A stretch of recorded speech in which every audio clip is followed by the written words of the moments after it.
السلام علیکم و رحمت الله و برکاته.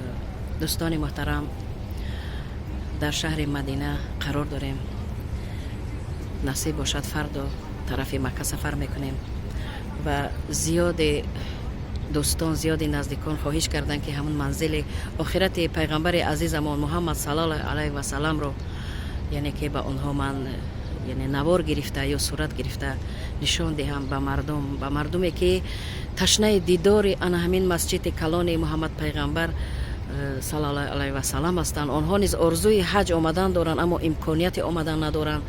من برای رکلام نه، من برای فقط نفرانی که بسیار خواهش کردن، گریه کردن، حتی که به آنها نوار کرده فرستانم و کمی هم باشد درباره این شهر و این مسجد شهر دهم.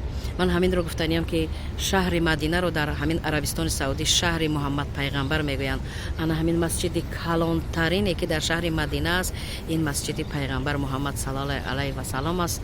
انا همون منزل آخرتش، انا همون گنبد سبز، همون گنبد سبز محمد پیغمبر عزیز ما است و انا همون گنبد سفید ها، یعنی که ما شنیدیم از داخل همین مسجد که یکی ابوبکر است، دیگر عمر است و راستی همین قدر شنیدم و به شما رسانیدم و بعدا با سوال دادم که یعنی خانه منزل زیستش اول در کجا بود.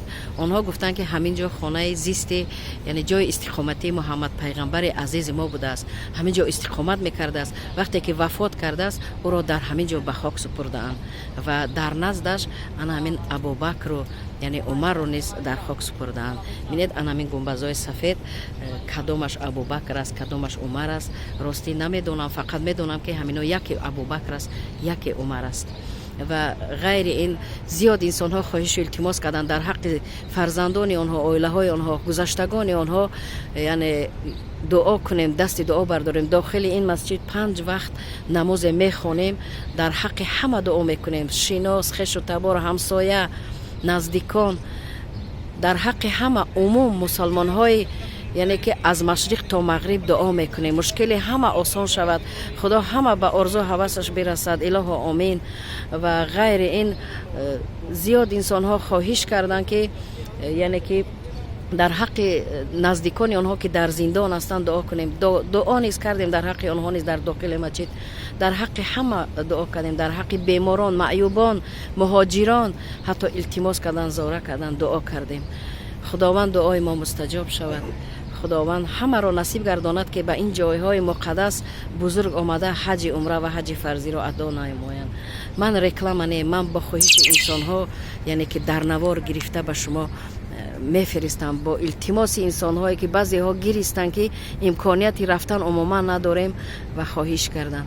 من همین پیغمبر عزیز ما دیدید که همین گنبد سبز همینجا خواب است. پیغمبر عزیز ما دل و جانم فدایت ای محمد، سر من خاک پایت ای محمد، گذشتی از پدر از مادری خود برای امتانت ای محمد.